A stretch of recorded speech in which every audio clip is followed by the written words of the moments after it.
Hello guys! Good day! Welcome sa ating channel. Kumusta? Kumusta ang buhay-buhay natin?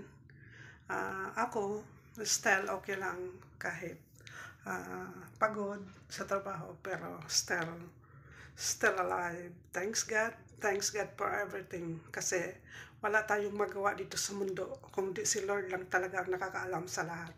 So, palagi tayong magpapasalamat dahil ang lahat na yon galing sa Kanya. Diba? See ya!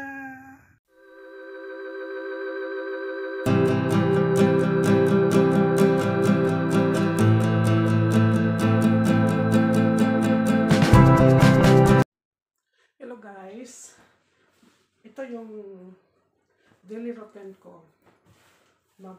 Magplansya pag ganitong oras.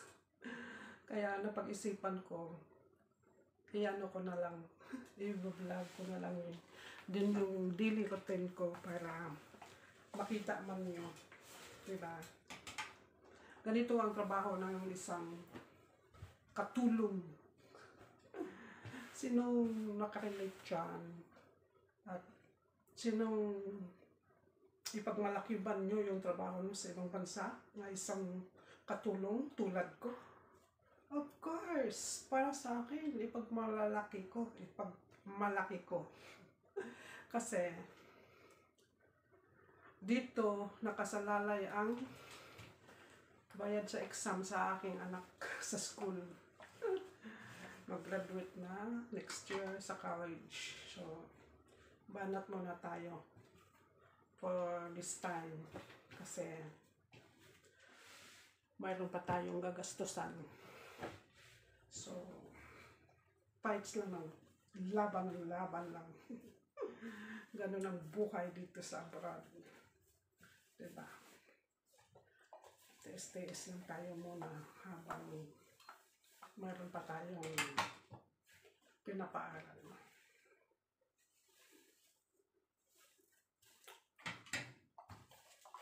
Sino nakarelate sino nakarelate dyan tulad sa akin? Taas ang paa. Taas ang paa. Ito guys, ganitong buhay namin, di ba? Kasi katulong kami dito. Swerte na yun, yung makaamo tayo ng mabait. Yung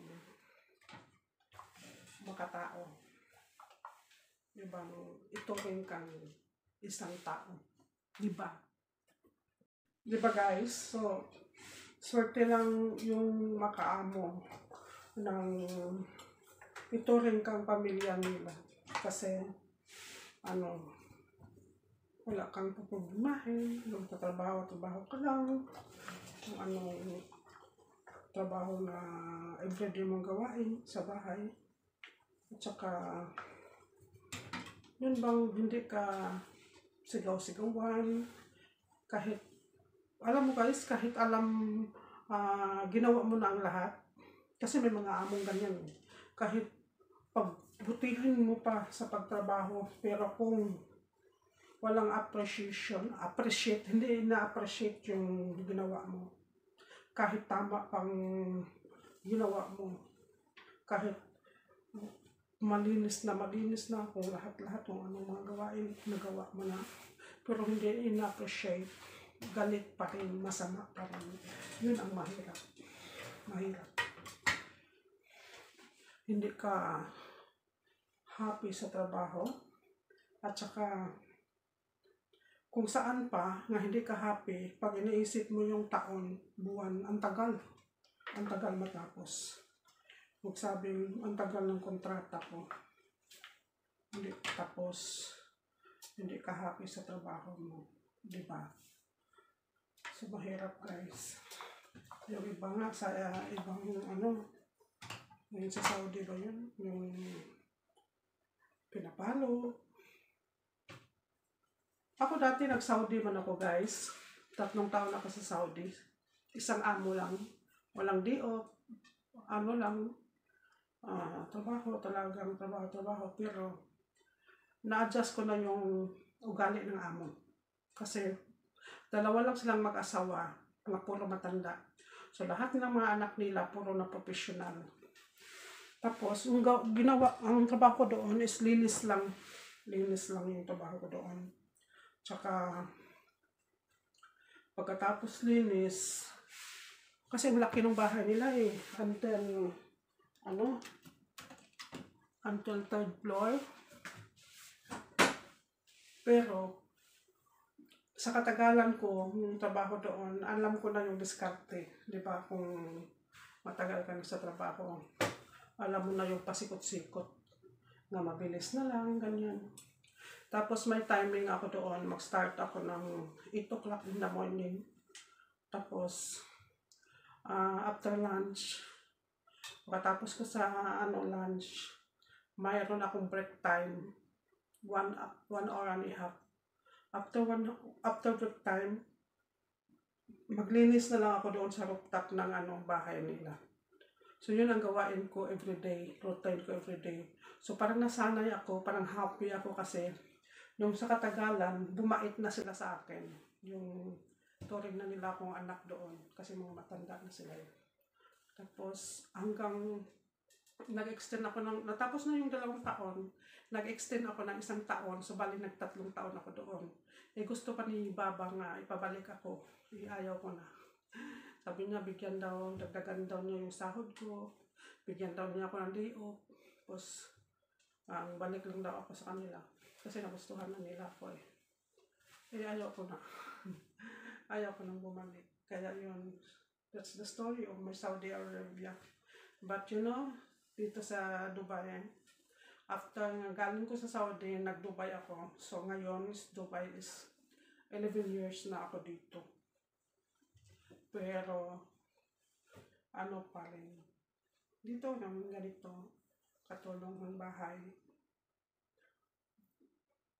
Pero kung hindi ko magustuhan yung amo ko, lumilipat ako. Naghahanap ako ng malipatan. Pag hindi kami magkasundo, tag 3 months na ako. Yung pinakatagal ko na yun. Pag hindi talaga yung ugali talaga hindi kami magkasundo, yung masungit, yung kahit konting problema, sigaw-sigaw, mga ganun na bagay. Kaya lalayasan ko yan.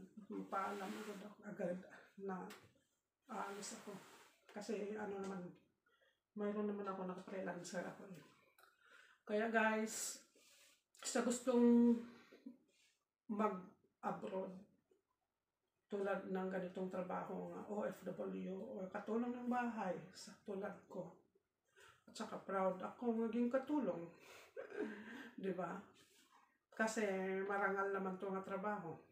At saka kailangan matiisin ka. Matiisin at saka tiyaga. Yung pasensya mo mahaba para matiis mo yung 2 taon sa kontrata. Kasi pag hindi mo matiis, ang hirap. Mabuti lang kung makaamo ka ng mabait. Kasi magiging happy yung trabaho mo. Pero kung makaamo ka ng hindi maganda, as in, grabe, mahirap. Marami akong naka-encounter dito. Yung mga amo nila, hindi sila pinapakain ng maayos. Mga gano'n na bagay. Minsan, binibigyan namin kasi kung sa amin naman, okay naman yung amo namin mapagbigay. So, mayroon din kami. So, ipamigay din namin sa mga kaibigan namin na nangangailangan din. So, kayo, kung gusto kayong mag-abroad, kailangan magiging strong kayo. Matapang. Matapang nga nandyan sa katwiran, di ba? Kasi, at saka, kung may asawa kayo, may mga anak, kailangan strong ka talaga, hindi ka magiging homesick. At saka sa relationship, sa asawa nyo, kailangan hindi masira. Kung pag-alis mo, buo kayo, kailangan pagbalik, buo pa rin ang pamilya nyo. Kasi sayang. Kaya nga kayo nag-abroad para makatibawas, di ba? Makaahon sa kahirapan sa buhay. Pero yung iba kasi nasira ang pamilya. Yun ang mahirap. Kaya okay lang sa akin kasi ako sira na yung ano ko, talagang sa hindi pa ako nag-abroad, talagang wala na kami ng asawa ko. So mostly sa naobserbahan ko dito sa bansa na ito, kahit na ano, wag lang kayong magalit ha. It's my based for my experience lang sa nakita ko. So wag lang kayong magalit sa akin kasi sa nakita ko lang 'yon. At saka kailangan magiging strong nga kayo kay sabi ko nga eh. Kasi yung iba may mga asawa sa Pilipinas, nag-girlfriend or nag-boyfriend dito sa bansa na ito. So, guys, hindi ako nangingalam. Sinabi ko lang, choice nila 'yon, 'di ba? Choice nila 'yon. Kasi buhay naman nila 'yon. Pero kailangan na hindi masira yung yung pamilya mo. Kailangan tapat. Tapat at totoo, 'di ba? Parang kanta lang. Come back. Kaya guys, 'yun ang kwento ko kasi based sa na-experience ko, 'di ba? Kasi ayaw ko naman na yung iba masira yung pamilya, yung minsan yung nagloko doon sa Pilipinas or minsan ang nagloko dito yung nag-abroad. So I hope nga kung mag-asawa kayo, kung ma-abroad ang isa, kailangan pag-usapan nyo ng maayos. Mayroon kayong communication every day para iwas sa mga tentasyon. Tsaka kung mayroon kayong plano sa buhay na umasenso, 'di ba? Kaya nga nag-abroad ang isa para makaahon man sa kahirapan. So, kung magpadala ang asawa ng pera, kailangan din na tipid-tipid din. Kasi mahirap magbuo. Mahirap magbuo ng 10,000 sa isang buwan. Mahirap, marami pang maranasan mo yan. Mga trabaho, mga kasaba, yung bang pagalitan ka, kahit hindi mo naman, wala ka namang kasalanan, sigaw-sigawan ka, yung mga ganun na bagay. Mayroon bang nakarelate sa ganyan? Maraming ganyan eh. Kahit ako, experience ko yan dati. Kaya, sabi ko nga sa isip ko, lamang ka lang, madam kita. Marami kang pera. Ako katulong, pero at the end of the day, pareho lang tayo mamatay. The same place. Sa lupa pa rin, di ba? Kaya, ako kahit mayaman man ako, kung hindi, ganun pa rin ako. Kailangan na ang paa nakatapak sa lupa.